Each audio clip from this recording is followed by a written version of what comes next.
welcome to the RecWired JSA Contracting Made Simple chat, fireside chat with Del Williams, who, if he does need an introduction, is going to provide it for yourself. How you doing, Andy? So as Andy's mentioned, Del Williams, work for JSA Group, the sales director for the business. I've been doing this for about 11 years. I've known you now, Andy, is that right? I think so. The lovely thing, before we came on, I asked Del whether he was going to be nervous about doing a live show, and he told me he had an A star in drama. And I quickly pointed out, I don't think A stars were around when you went through Borstal, was it? Well, because I've done this for 11 years and I've known you for 10 of them, Andy. I'm actually only 27. I just look horrendously old for my age. But yeah, GCSEs and A stars and bits and bobs, theatre studies, I think it was known back in the day. Congratulations. So for those who don't know you, how did you end up in effectively a really tough sales job that is selling umbrella and limited companies? Before payroll, I was a sales guy in general. So first ever job was McDonald's. Loved it. Liked selling chips and burgers. Always wanted to be the guy on tills and just progress through any kind of job when I was 16, 17. But it was always about selling and speaking to people and engaging with people as much as I could. And throughout the years, I've worked at DFS, the sofa place, which was fantastic, commission only. So again, got used to upselling and learning about buying signals and features and benefits. Ended up in finance. So I started to grow up a little bit in the sense of the particular sector I was in, selling loans, mortgages, refinancing for people over the years. Got made redundant when banks went through a bit of a PPI crash and lending was a little bit harder to obviously offer. I ended up at my first payroll company, company called Churchill Knight, which was a fantastic first payroll company for me, and we specialise in limited companies. And I've just always been recruitment centric from that point. So my job has always been how to give the best service and make sure my business relates to recruitment companies as best as possible and helps those guys. All of the firms are a bit of a muchness though, right? You all do umbrella, you all do accountancy, you all say the most compliant. So how do you go about choosing someone to work with? So, well, first of all, I like using the word vanilla. So I don't know if you've heard that before when I speak to you, Andy, but I kind of look at umbrella companies and we're all, or we should be, all vanilla ice cream, so ultimately it is what it is. Payroll should be, everyone should be compliant and we should all be doing the best we can for our particular contractors and our recruitment partners.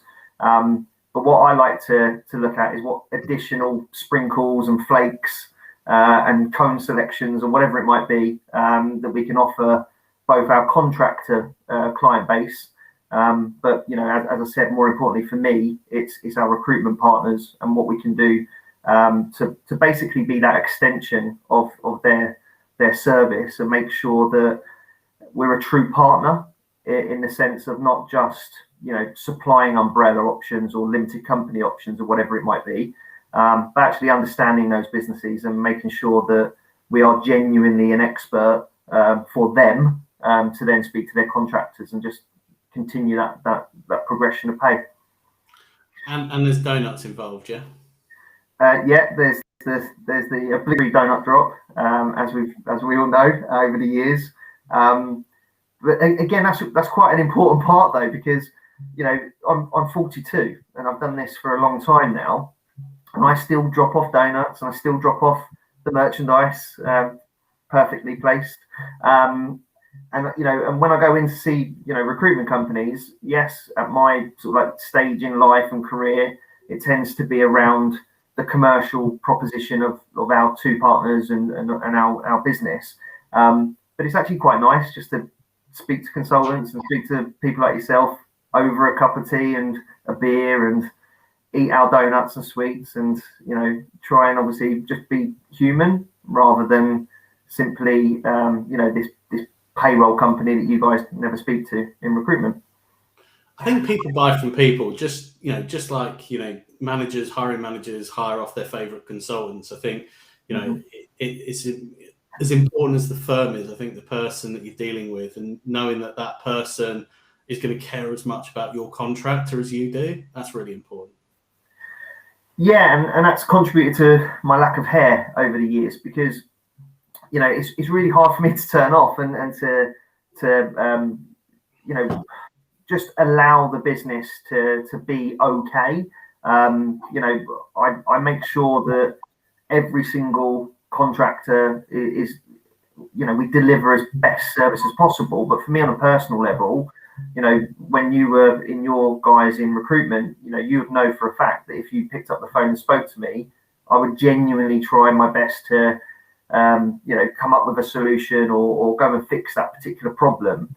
And going back to your point about what is different between certain umbrella companies and the people, we're all going to make mistakes and we're all going to have issues. So I think a massive part of what I'm trying to do over the years is to make sure that as and when we do it, as and when, a problem comes in, how we react and how my team and my business reacts to particular problems is as high up there as possible with regards to service level. Okay. Well, you deal with loads and loads of agencies. What are you seeing in the market at the moment? What does that look like?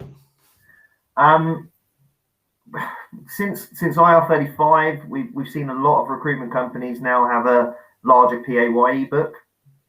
So where I've got to know those guys and your challenges in recruitment over the years, I think their recruitment companies are now starting to see payroll challenges as well, a lot more enhanced because of the pay book growing. So I think first and foremost, our partners are talking to us a little bit more at higher level in the sense of, how can we utilize that particular resource better? How can we outsource better? What's the point of PEO and umbrella and limited? And there's a lot more discussion around that. But also, more importantly, because of COVID, I think all of a sudden we're seeing a bigger increase in footfall and a bigger increase in people engaging with contractors more than ever, to make sure that when they are making a commitment, it's fundamentally the right thing for that particular contractor, and it's going to stick for a longer period of time. I think we're forgetting the churn that used to happen a few years ago, and everyone in the industry is probably caring a bit more because of what's happened over the last 18 months, 24 months. Yeah, I think the market's just crazy at the moment, but it's one of those things. There's never a good market in recruitment. There's either not enough jobs or not enough candidates. So, yeah. But that's a good thing. When there's not enough candidates to fill the perm jobs, then suddenly people will take a contractor. So typically, are you seeing lots of first-time contractors? Yeah, on the people that have got limited companies, for instance, we're not seeing so many of those, because the outside roles now, I think, are slightly harder to look at and to place for. And I think the contractors that are looking at those particular job roles are a little bit more experienced. But when it comes to the umbrella side of our business and those particular contractors, there's a lot more first timers. One of my friends, on a personal level, has been a permanent worker for years and years and years. And because of COVID, got made redundant. And all of a sudden, he started to look into temporary work because he's finding it a challenge to get a permanent role. So what he's looked at, and I guess this is the same for lots and lots of other people, is rather than sitting on your backside and waiting for that perfect permanent role, I think a lot of people now are looking at temp market and contracting as a viable option, which they probably hadn't even considered a couple of years ago. I think one of the interesting things for me when I started, so I started obviously my consultancy last year and also RecWired with Dalton and Charlotte. And I think actually the most exciting thing about running your own company is, you do everything. And, but obviously the one thing is, make sure you've got a good accountant, because they save you money. Exactly. And And also, I know you quite well, and as much as you like to be in control and you like to make sure you're managing absolutely everything, which is the right thing for you to do. Ultimately, you want to look at how to grow your business and how to look at particular strategies and particular structures and talking to people about new innovative ideas and how best to get involved with particular businesses. And do you really want to waste your time in making sure that you've correctly done your bookkeeping and correctly done particular parts of payroll? So I think that's why we're getting a little bit more engagement, and for contractors potentially that had high street accountants, for instance, quite a lot of people now are coming over to us as specialists because we do genuinely take quite a lot of their time off their hands with regards to helping them and supporting them with their business in a much more structured way. Yeah, it's actually quite daunting, but I think the other thing people choose to contract is just that freedom and lifestyle. So for me, it's allowed me to sort of split my time between UK and South Africa. So it's which I don't think I could have done in a permanent job. I had a great career at S3, there 20 years, but I don't think maybe now with COVID, I could have had that very honest conversation around, actually, I just want to work from different places. And, I think having that sort of freedom as well is as important as the sort of, some of the financial incentives that you get from doing it as well.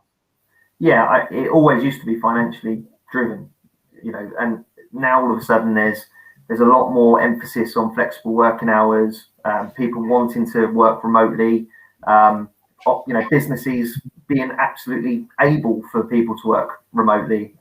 So all of a sudden the restrictions that possibly were there 2 years, 3 years ago, those barriers are coming down. Because again, I spoke to a recruiter last week, and they've always had challenges around finding the right people for particular job roles, but also having to make sure that they were in the right area. And it was just a really obvious conversation I had with the guy last week, but he just turned around and said, all of a sudden, location isn't a barrier anymore. Yeah. So, where I had this really small pool of contractors that might be right to go into that particular interview, for instance, I can multiply that 10 times. And that's good and bad, because obviously all of a sudden you've got more and more contractors to deal with, and there's more people available to look at those particular roles. However, the contractors are now obviously more aware of that as well. So I do think there's a challenge for recruiters to make sure that, and then clients, to make sure that the business isn't just, black and white, this is how it works, this is your job role, job description, whatever. There's a big culture change around, well-being and your environment and flexible hours and how you're basically treated as either an employee or a contractor. And I think that quite a lot of that has been a massive shift since COVID. So you guys, as well as building your business, you've been acquiring businesses. Yeah, so before I joined JSA, a massive part of their structure and strategy was just around acquisitions. So JSA looked at umbrella companies that were either to a point of size and maybe needed more resource and support in order to grow. And JSA would obviously look at acquiring those. When I was brought in, it was all to do with, yes, we're going to carry on acquiring umbrella companies and various different types of companies that are interesting for recruitment companies, but also more importantly, just to make sure our development of our particular core services are maximised as much as possible. But yeah, since I've been here, it's been really exciting. So we've I came in just after we acquired Mango. We kept Tim, who's prominent within that business, and he's very good with us. Brought Liberty Bishop just as I started. So for me, on a personal level, it's quite interesting because rather than donut dropping and just looking at how many referrals we get in as a business and how we can obviously try and get more and more business with recruitment companies, all of a sudden I started looking at how operations worked in another umbrella company, trying to get all of their staff over to JSA, making sure their recruitment partners were happy to carry on working with JSA. So there's a load of challenges and interesting bits that went on with that. And then our most recent one is probably the largest one we've had for a long time, which is Worker Group. So that's given us much more strings to the bow, back office solutions, international, as well as your standard UK umbrella and limited. So exciting times, really. International is an interesting one because the opportunity for people to work remotely as well. So you were saying about, potentially location doesn't actually matter. I mean, I've got an ex-colleague out in Thailand who's looking to come back, do project management in the UK, but he wants to do it from Thailand. And, in theory, there's no reason why he can't do that. So I guess sort of, that then opens up, if you can pay people compliantly, that then opens up loads of channels. Yeah, again, recruitment companies, again, that I speak to, they look at international placements as a massive opportunity. And me and you have spoken about that for years and years and years. And for me, I've always, it's always been a bit of a negative one for me. So when you're talking to me about, how buoyant Germany is or America or whatever it might have been, because I was always UK centric payroll, that just gave me a challenge to not be able to deliver some form of service into your business in that sense. But yeah, again, because of the remote working, flexibility, Brexit issues, slightly impact that as well. Not as much as potentially we would have thought a couple of years ago. But all of a sudden, being able to deal with 90 plus countries across the globe allows us to talk to more and more recruitment companies about absolutely everything that they need. And we're starting to see people talking to us that, normally would only be placing people in, Huddersfield, Ipswich, etc. And all of a sudden, you have this bizarre conversation with a recruiter who's trying to place a guy who's based in Belgium for a company that's situated in Saudi Arabia or something like that. It's absolutely nuts, but it's very, very, very interesting compared to just little old Watford where I come from. That was always a fun thing for me, that sort of, deal making. How do we get someone with this to work from here, and how does it all work? And then you find out about all the taxes and the like. So, making those sort of things happen was always, actually, for most people, it would still be dull. But for me, I really enjoyed that sort of the whole problem solving around it. And actually a lot of, the stuff that my consulting business is around how to scale contract businesses internationally, because, the markets, the margins are better. There's not as much competition, and don't get me wrong, that's not going to be that way for forever. But yeah, it's there's a bit more of a barrier to entry. It's not easy to do, but I guess partners like you guys make that easy. Well, that's what you.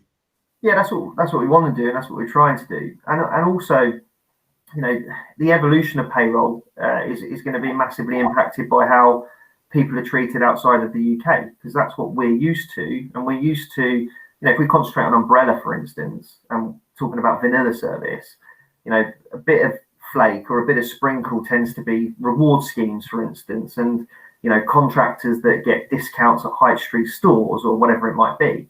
But if you look at the States, they've got, or Australia, they've got a completely different type of mentality towards contractor market, and payroll providers like ourselves are much more involved with that particular contractor, but not at any kind of recruitment level, but more as again well-being and partnership level, but with their employees.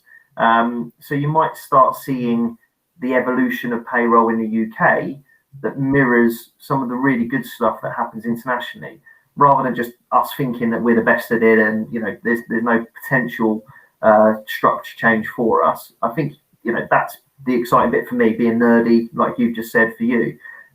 It's just to see how we're going to grow over the next couple of years and what kind of challenges we'll have in umbrella in general, not just JSA. Yeah, it's interesting because the umbrella product's come under a bit of fire lately, hasn't it? I mean, it's suddenly umbrellas are always all the bad guys, and it's all about holiday pay and how unscrupulous. And HMRC must be really disappointed with that, because they're the biggest tax collectors probably out there for them. If you've got, I don't know how many workers you've got, tens of thousands of workers, it's a very easy check for them to collect every month, isn't it?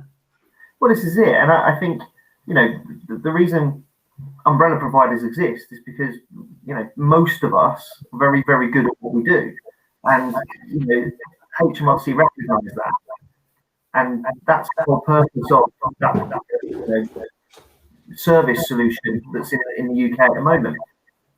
But I think that, the recruitment have the same issues and challenges, whereby there's 1,000 different companies out there, or umbrella companies, or whatever it might be, and 1% is bad.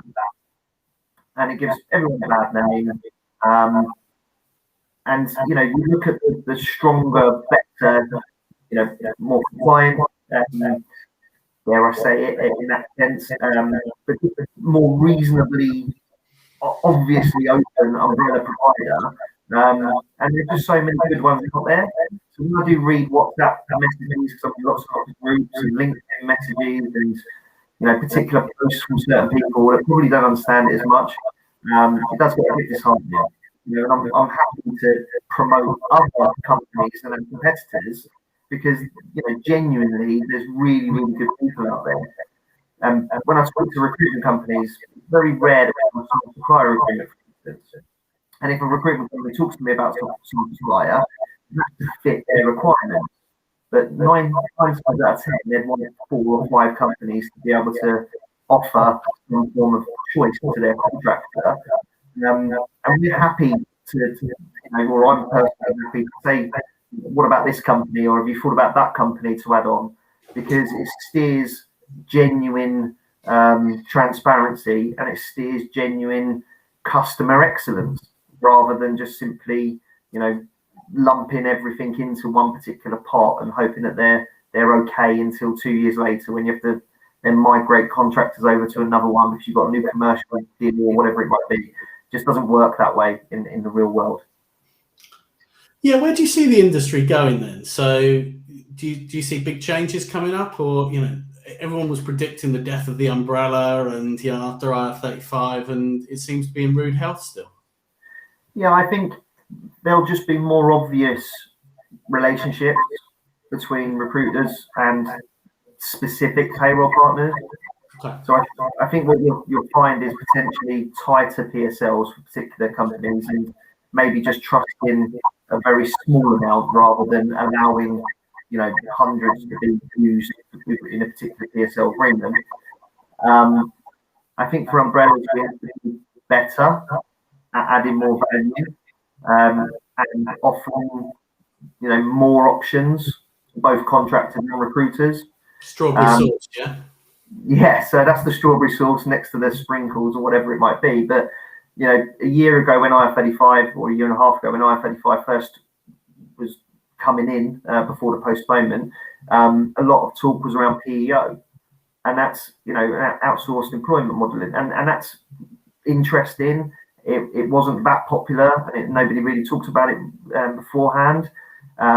It didn't take off as much as you would have probably thought.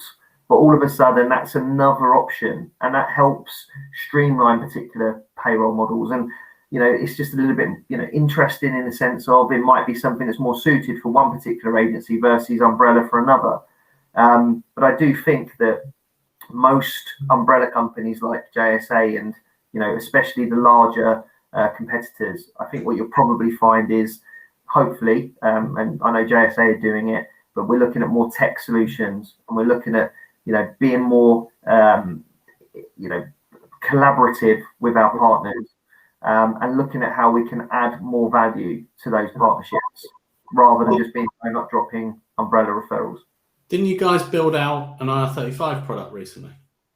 Yeah, that's a really good example of the tech solution and the next step up. So we've got IF35 Complete, which is an assessment tool. There were a couple on the market, very similar. I obviously back our one, and I love ours to bits. But we created that, and we talked to recruitment companies and clients about it, and contractors, And the idea around that was to, again, add additional value to, look at outsourcing for recruitment companies, particular areas that they're not interested in. For a fact at recruitment companies, quite a lot of your importance is placing people and billing. So when you look at, IR35 as a potential headache or another thing to understand, if you then potentially outsource the education piece, or you look at a more streamlined, simple version of getting assessments, which is quite easy to understand, I think that all of a sudden, again, adds more value. And JSA, and as I said, a couple of our competitors, I think hopefully been massively successful in the sense of, commercially forget, but just adding more value and, making sure that there are some really good solutions and options and service offerings out there to, again, enhance customer experience. And that's the challenge, getting it over. So not only, I think as well, getting yourself out there as well. And what I was really impressed with at the RecWired drinks. So as partner, you guys came along, sponsored the food. Thank you very much. Sure. But what I was really impressed at is how you and Jenny just literally worked the whole terrace. It was like, you made sure, right, everyone's going to know who we are and what we are. And, it was interesting to watch that you've got to make that impression. And, it was interesting to watch salespeople in a really competitive space. I mean, there's tens and hundreds of brolly companies, but to see how you did that was really interesting. And I think people, differentiate themselves by personality, don't they? Well, this is it. And I've done it, and, I've been in this industry for a long time. And, I still remember taking, a team out to a hotel bar and getting absolutely smashed about 9 years ago, and Tess Daly coming over and sitting with us accidentally, because we were in this quite flash bar, and all of a sudden everyone remembers that story. Or, a guy that looked like Seth Fabregas was in the group, being absolutely caned because Edu came over from an Arsenal group and sat with us and started talking, and then realised he wasn't Seth Fabregas. So there's certain stories that always live in the memory. And again, I think that's... How was your expenses claim that month? Yeah, it took me a while to get over that one. And at the time, my boss in my first company probably told me to get out there and get some more sales on the basis of it. But you can have a good time at, Nando's and just get to know people. And it's really, really important that, we've got good BDMs at JSA. And I've always had good BDMs, in my opinion, over the years. And we spoke about it last week in the sense that now COVID is hopefully, going away in the right sense of the word. We've got more chances to engage with our customers, and we can do that by consultant training, or we can do that by beers, or we can wear a JSA golf top and go to a golf event and splash our merchandise everywhere, or whatever it might be. But more important, if it was a really simple job, I wouldn't have any BDMs, and we'll just email out and tell everyone how great JSA are.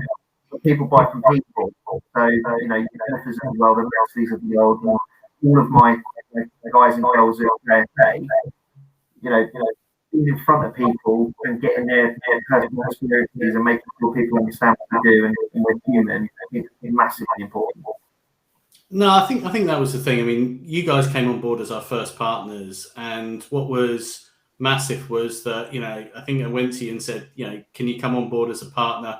What have you got? Oh, I've got a WhatsApp group with a few hundred in it. And it wasn't much of a business pitch. And, and I think, you guys sort of, I think took a punt on us knowing, that we'd do it, and we're really grateful for it. But in the same way, we're happy to recommend you to the members because it's credible. We know you do.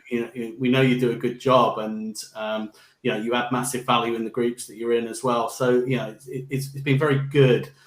Obviously, having a supplier that that you can get that sort of outside view from, and also as well, our members can get that sort of impartial, as you say, it's not a pitch, it's just, helping people out. And I think by paying it forward like that, you just get massive value back. Well, even, I'll go back to my DFS days.